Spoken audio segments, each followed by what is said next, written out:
다 함께 사도신경으로 신앙 고백 드리시겠습니다. 나는 전능하신 아버지 하나님 천지의 창조주를 믿습니다.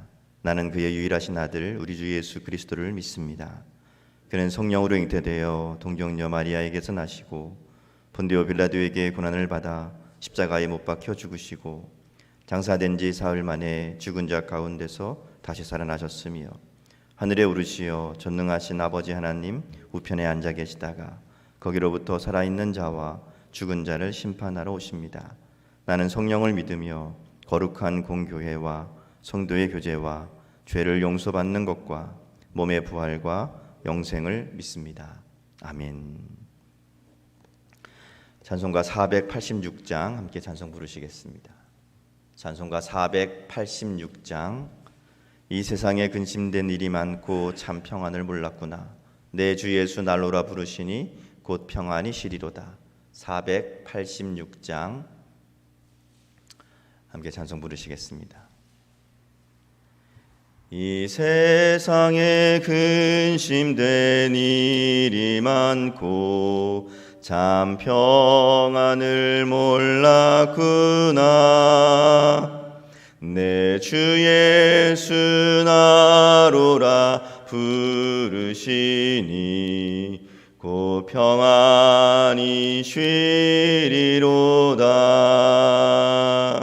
주 예수의 구원의 은혜로다. 참 기쁘고 즐겁구나.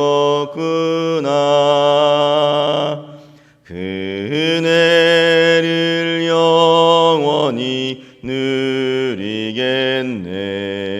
곧 평안이 쉬리로다.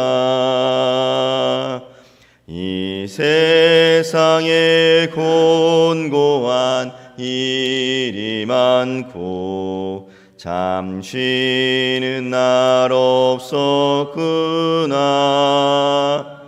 내 주 예수 날 사랑하시오니 곧 평안이 쉬리로다. 주 예수의 구원의 은혜로다. 참 기쁘고 즐겁구나. 그 은혜를 영원히 누리겠네. 곧 평안이 쉬리로다. 이 세상에 죄악된 일이 많고 참 죽을 일 쌓였구나.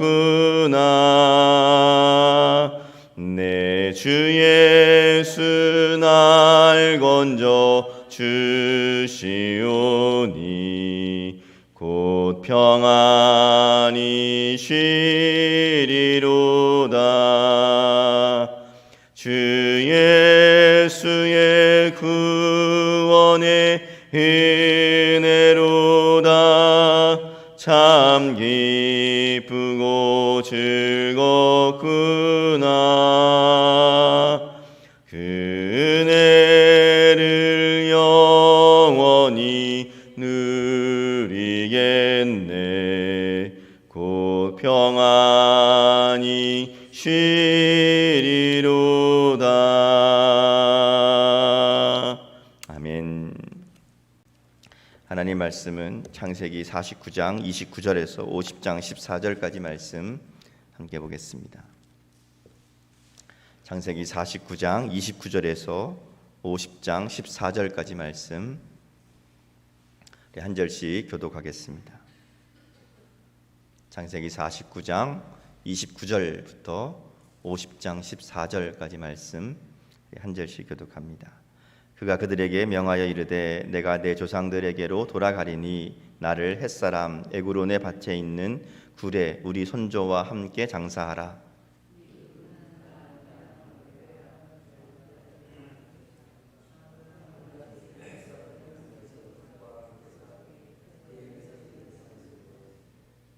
아브라함과 그의 아내 사라가 거기 장사되었고 이삭과 그의 아내 리브가도 거기 장사되었으며 나도 레아를 그곳에 장사하였노라.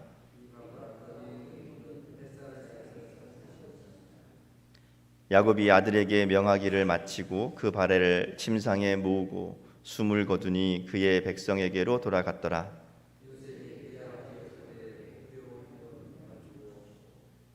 그 수종드는 의원에게 명하여 아버지의 몸을 향으로 처리하게 하매 의원이 이스라엘에게 그대로 하되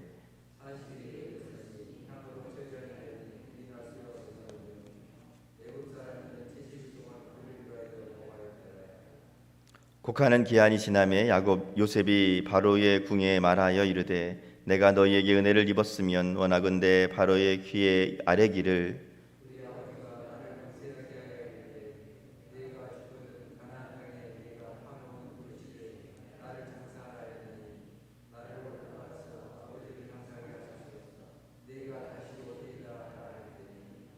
바로가 이르되 그가 내게 시킨 맹세대로 올라가서 내 아버지를 장사하라.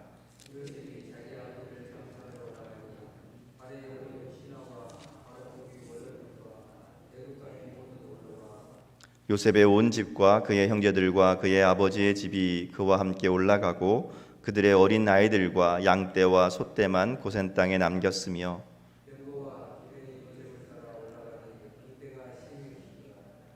그들의 요단강 건너편 아닷 타작 마당에 이르러 거기서 크게 울고 애통하며 요셉이 아버지를 위하여 7일 동안 애곡하였더니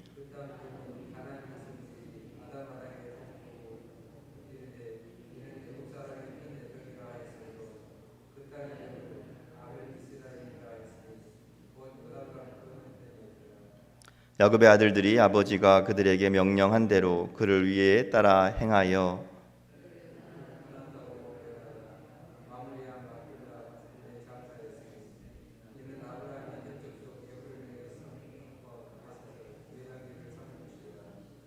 (14절) 같이 읽습니다. 요셉이 아버지를 장사한 후에 자기 형제와 호상꾼과 함께 애굽으로 돌아왔더라. 아멘. 오늘 우리가 읽은 본문은 이제 야곱의 죽음에 대해서 기록하고 있습니다. 창세기를 쭉 읽어오면서 많은 죽음들을 우리가 보게 되죠. 아브라함도 죽었고 또 이삭의 죽음도 보았습니다. 내일 이제 볼 본문은 요셉의 죽음입니다. 창세기는 주인공들의 이런 죽음을 기록하기도 하고요. 그 외에 많은 사람들의 죽음을 담담하게 기록합니다. 그리고 우리의 죽음도 있을 겁니다. 모두가 죽는다는 것을 다 알고 있지만 우리에게 죽음은 여전히 남의 이야기처럼 느껴질 때가 많이 있습니다. 마치 죽음의 예외인 것처럼 생각하며 살아갈 때가 많이 있다는 것이죠. 그래서 우리는 이 죽음이란 말조차 꺼내기를 싫어하는 사람들을 볼 때도 있습니다. 죽음과 상관없이 살고 싶은 거죠. 그런데 그럴 필요가 없죠. 오히려 우리는 죽음을 생각하며 살아야 됩니다. 그리고 잘 준비해야 되지요.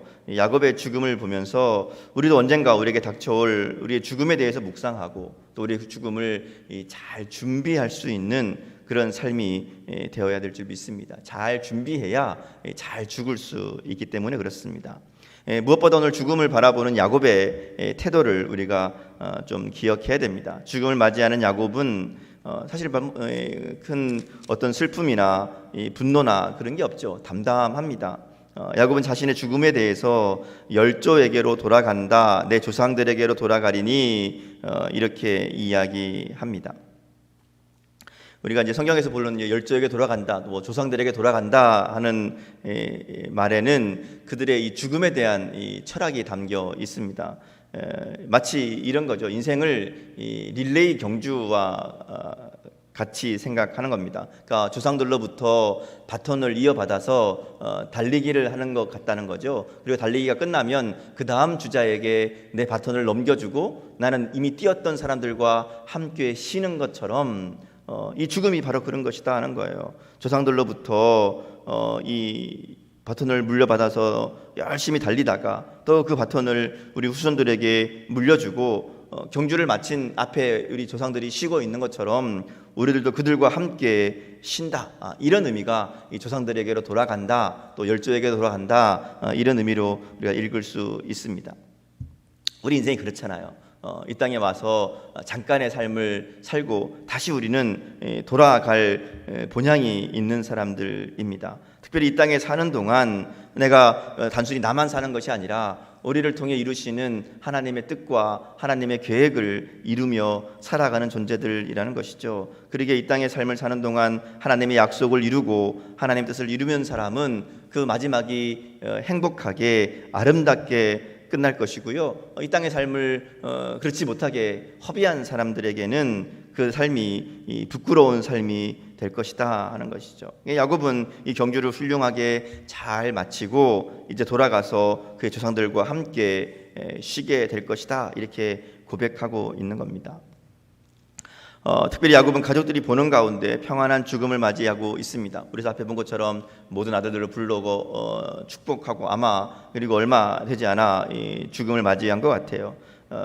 사람들이 좋은 최상의 죽음을 가족들이 환송하는 가운데 평안이 맞는 죽음이라고 생각합니다. 맞습니다. 죽음 앞에 어떤 공포나 두려움 없이 가족들과 함께 마지막 인사를 나누고 평안하게 죽음을 맞이하는 거기에 감사가 있죠. 그러니까 우리들도 이 마지막이 이처럼 아름답고 평안한 죽음이 될 수 있기를 주님의 이름으로 축복합니다. 이 본문에 표현하는 야곱의 죽음은 아주 평안하고 행복해 보입니다. 왜냐하면 하나님 말씀에 대한 하나님 약속에 대한 신뢰 가운데 죽는 죽음이기 때문에 그래요. 야곱은 하나님 말씀이 자기의 삶에 하나님의 약속이 자기의 삶에 다 이루어지겠다 그런 마음으로 살아간 게 아닙니다. 하나님 약속이 자기 삶 가운데 이루어진 것들을 보았고 또 앞으로 이루어질 것을 믿음으로 기대하기에 그 죽음이 행복하고 평안한 거예요. 내가 다 이루고 죽겠다 그런 마음이 아닙니다. 하나님 약속이 반드시 지금까지 이루어 주셨던 것처럼 남은 약속들도 이루어 주실 것이다 하는 것을 믿음으로 바라보기 때문에 감사한 마음으로 평안한 마음으로 나머지는 자식들에게 맡기고 이제 죽음을 맞이하는 거죠. 우리가 야곱보다 나은 것은 우리에게는 천국의 소망이 있다는 것이죠. 영원한 천국의 주인이며 누가 우리를 그곳에 들어가게 하시는지를 우리는 잘 알고 있잖아요. 그러기에 죽음 앞에 그것이 절망이 아니라 죽음이 우리의 영원한 생명의 삶의 시작이라는 것을 알기에 우리가 죽음을 기쁨으로 감사함으로 맞이할 수 있다 하는 것이죠.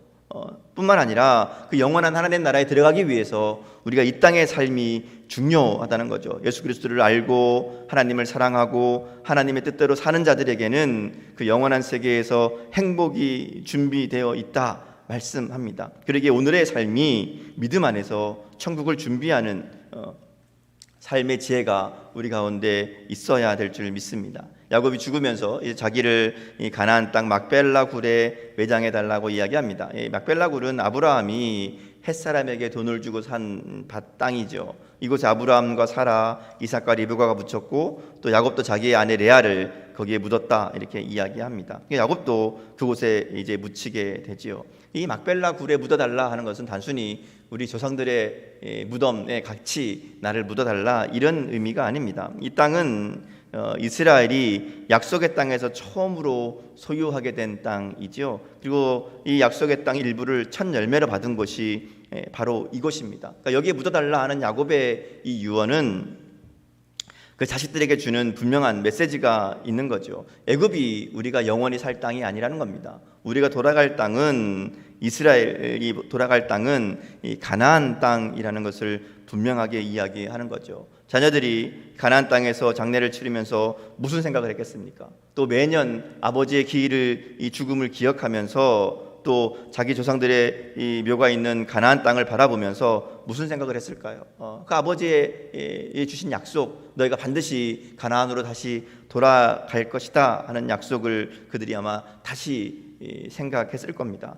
요셉도 자기의 죽음 앞에 똑같은 유언을 남기죠. 자기의 뼈를 애굽에 묻지 말고 가나안 땅으로 반드시 가지고 나가라. 너희가 나중에 후에 이 땅에 나가서 가나안으로 돌아갈 날이 있을 텐데 그때에 꼭 내 이 유고를 가지고 나가라. 이렇게 유언을 남기거든요. 그러니까 야곱의 죽음은 그 후손들에게, 그 자녀들에게 무엇을 바라보고 살아야 되는지 신앙의 분명한 목적과 그들에게 주시는 하나님의 약속을 다시 한번 붙잡게 하는 그런 계기가 되었다 하는 것이죠. 우리의 죽음도 마찬가지입니다. 우리의 죽음이 그저 슬픔과 두려움의 시간이 아니라 남아있는 자들에게, 특별히 우리의 자녀들, 우리의 가족들에게 인생과 신앙에 대한 귀한 교훈을 남기는 아름다운 죽음이 되어야 될 줄 믿습니다. 야곱은 자신의 죽음을 통해서 그 자손들이 약속의 땅을 바라보도록, 약속의 땅을 기억하도록 만들었습니다. 우리들도 우리 자녀들에게, 또 우리 가족들에게 우리의 믿음을 통해, 우리의 삶을 통해 그들 가운데 정말 믿음의 귀한 일들을 남겨주는 그런 이 죽음, 그런 삶이 되어야 된다는 것이죠.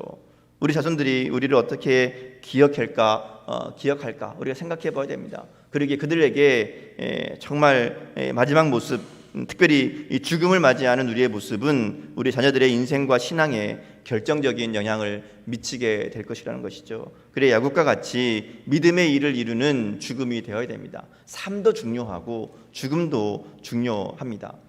사람이 죽으면 보통 묘비를 새기잖아요. 묘비명에 우리는 보통 그냥 성경 구절 이렇게 새기는데 거기에 그 사람의 인생을 정리해서 한 줄로 쓰는 경우들도 있습니다. 우리 후손들에게 내가 어떤 말로 기억될까? 나는 어떤 사람으로 기억될까? 우리가 생각해 봐야죠. 그리고 야곱과 같이 아름다운 간증과 교훈을 남길 수 있는 그런 삶, 그리고 그런 인생의 마무리가 될 수 있기를 주님의 이름으로 축복합니다. 이어지는 이제 50장 1절부터 보면 야곱의 장례식을 기록하죠. 야곱의 장례는 마치 이 왕의 장례식 같습니다. 이 애굽에서 그 시신의 향 재료를 채우는데 40일이 걸리고요. 또 장례를 70일 동안 고고를 했다, 이렇게 이야기합니다. 학자들에 의하면 애굽의 왕의 장례식이 72일이라 그래요. 그러니까 아마 왕의 버금가는 왕보다 조금 못한 그런 대접을 받은 거죠. 그럼 거의 왕의 장례식이었다, 이렇게 할 수 있습니다. 야곱의 장례식에는 애굽의 대신들도 함께 하잖아요. 막벨라 굴에 이르러서 사람들이 크게 호곡하였고 7일 동안 애곡했다, 이렇게 기록합니다. 얼마나 이 곡소리가 컸던지 주변 사람들이 애굽 사람의 큰 애통이라고 부를 정도였다고 얘기합니다. 그러니까 이들의 슬픔을 표하면서도 또 매우 화려하고 정중한 그런 장례식입니다. 우리가 보면 이 유력한 집안의 이 장례식을 보면 그렇잖아요. 괜찮은 집안, 또 높은 위치에 있는 사람들 장례식을 보면 이 조화가 끊임없이 들어오고 조문객이 쉬지 않고 정말 장례식장이 꽉 차는 것을 보게 되죠. 야곱의 장례식이 바로 그러한 겁니다. 하나님은 이 야곱의 장례식을 화려하게 치르게 하심으로 아마 그가 험난한 세월을 보냈던 그 인생을 잘 아름답게 마무리해 주시는 게 아닌가 싶습니다. 물론 모든 사람의 장례식이 이렇게 화려하고 요란할 수 없지요. 그게 좋다는, 꼭 그래야 된다는 얘기가 아닙니다. 그러나 우리 장례식이 정말 사랑하는 사람들이 함께하고 그 가운데 감사와 소망이 있고 진정한 아쉬움이 있고 안타까움이 있고 그럼에도 불구하고 따뜻하고 또 하늘의 소망이 있기 때문에 서로가 서로를 위로하는 그런 장례식이 된다면 얼마나 아름다운 마지막이 될 것인가 하는 것이죠. 우리의 장례식들이 다 그러했으면 좋겠습니다. 민수기에 보면 발람이 이스라엘을 축복하는 내용 중에 나의 죽음이 의인 이스라엘의 죽음과 같기를 원한다, 나의 종말이 이스라엘처럼 아름답기를 원한다 하는 말이 있습니다. 그러니까 우리의 이 마지막이 이 야곱의 마지막과 같이 존귀하고 또 사람들에게 환송받는 그런 죽음이 되기를 바랍니다. 그런데 야곱만이 아니에요. 꼭 이렇게 아름답게 멋지게 화려하게 죽는 것만 아니라 하나님을 믿는 하나님의 백성들의 죽음은 언제나 영광스럽죠. 스데반이 죽는 순간 주님이 그 앉은 자리에서 일어나서 스데반을 환영하잖아요. 얼마나 아름다운 죽음입니까? 사람들이 보기에는 별로 아름답지 못한 죽음일 수도 있지만, 그러나 그 가운데 하나님이 만드시는 죽음의 이 장면은 아름다운 것들을 보게 되는 거죠. 거지 나사로도 마찬가지입니다. 죽는 순간 하나님은 천사를 보내서 그를 받들게 했고 아브라함의 품에서 평안히 안식하게 했다라고 성경은 이야기하지요. 이게 말하자면 사람들이 보기에는 뭐 크게 멋진 죽음처럼 보이지 않더라도 하나님께서 인정하시는 하나님의 사람들의 죽음은 하나님으로부터 영광스럽게 하나님이 만들어 주신다 하는 거죠. 죽는 순간 마지막이 아니라 구름같이 허다한 증인들이 우리를 환영하고 있을 겁니다. 우리가 눈을 떠서 그것들을 볼 수 있기를 바라고요. 야곱처럼 우리의 마지막이 아름다울 수 있기를 바랍니다.